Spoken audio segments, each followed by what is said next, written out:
I'm Tinny from minibulldesign, and today I'm up in the studio and I've got a roll top desk here with a magnifying glass and got my solar powered light, put a switch on that, and power supply I built about 15 years ago.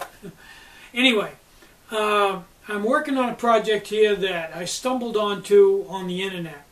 I was looking for an LED reading light when I was in bed reading at night, and of course come up and said build your own LED reading light. What could be more simple? So I went there and it talked about different ways to do it, and then it mentioned this circuit called the Joule Thief, and the Joule is J-O-U-L-E, J-O-U-L-E, Joule Thief. J-O-U-L-E is a measurement of power. So of course I went there and ended up in Instructable, and about 10 pages of printer fodder later I came up with a circuit and all the information. Well, okay, in a nutshell, here's how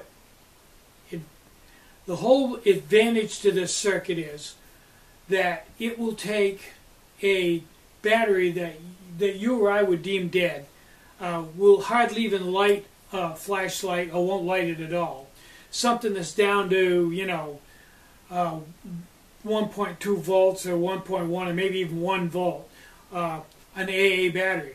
When you put it in here, in this Joule Thief circuit, the circuit takes what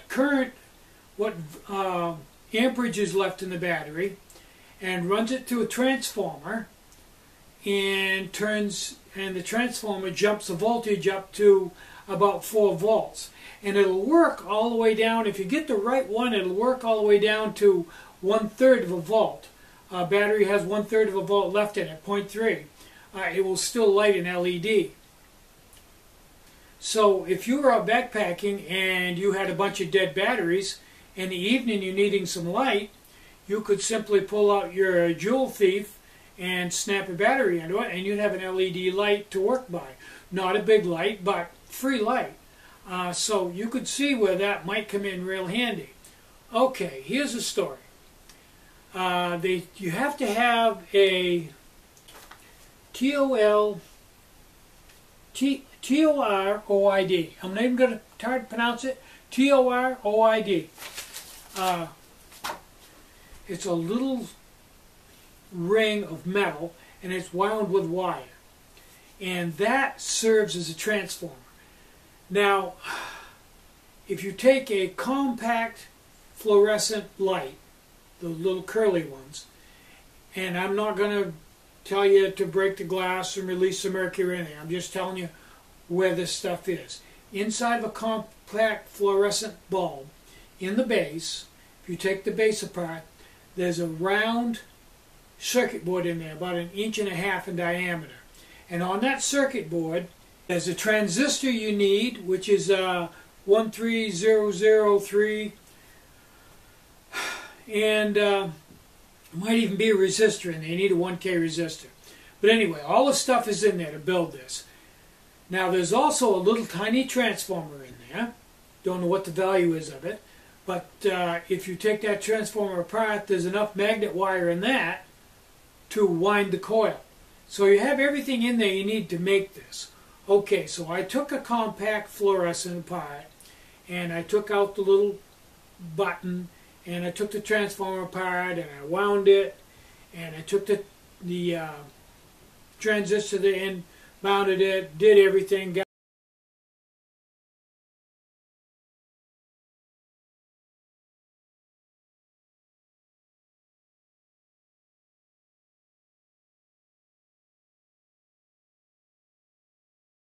a LED out of another flashlight, checked everything out, put it all together. Didn't work. What a surprise. The instructions on Instructable are a little shaky, to say the least. So I read up on winding one of these things, and I rewound it and tried again. Still didn't work. So, long story short, and I never did expect it to work because it's called a ringing circuit, and it's supposed to, make the transistor turn on and off 50,000 times a second, which turns the power on and off to the transformer, which creates a voltage spike, and that's how the whole thing works. I don't think I ever had a chance to make it work. People say they've had them work. I built 3 of them. I got nothing. Okay. Now, in my search for a good LED, I had a whole drawer full of flashlights, which I'll get to in a minute. This flashlight came from Aubuchon Hardware. It says it was a promotional thing. Aubuchon Hardware, 100 years. It's one of their 100-year celebratory things. And I think they gave it to me. So I took it apart to rob the LED out of it. And when I took the top off of it, which I'd never done before, because the batteries go in from the bottom, I found the LED was soldered onto the end of a circuit board. And I turned the circuit board over, and lo and behold,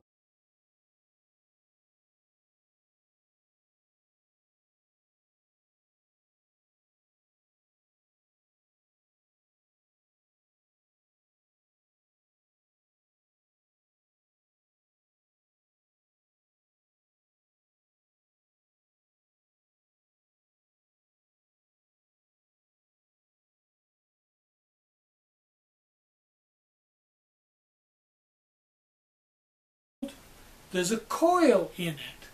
So I turned it back over in its surface mount, and there's a couple of transistors in there and some resistors and some other stuff I can't identify.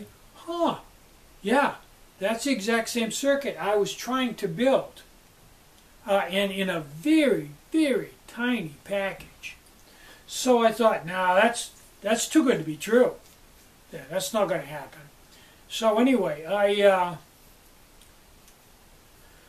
took the circuit out, and I had this old power supply that I built way back a long time ago. And it has a chip in it. It only puts out 1 amp, and it goes up to like 20 volts, I think. It was a Radio Shack fun project. It was in one of their fun project books, and I built it.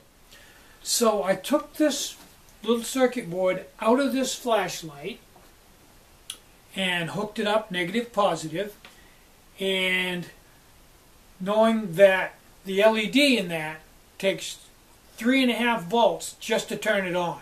If it doesn't have 3.5 volts, you got nothing. So I hooked it up to the circuit board and powered up the circuit board, and at about a 0.5 volt, I've got a pretty accurate voltmeter here, just as soon as it came off the peg, well, the LED lit right up. Wow. So I clipped it onto the LED, and it took 3.5 volts to light it. But when I clipped it onto the circuit board, at a 0.5 volt, it came on fairly bright. So that means that when this battery is all the way down to 0.5, this flashlight will still work. Now, this is something worth carrying in your pocket.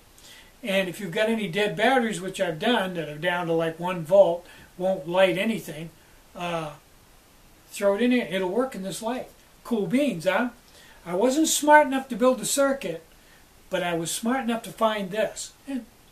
Now, how this works is, the headlamps, the really good ones that run for hours and hours, I've taken those apart.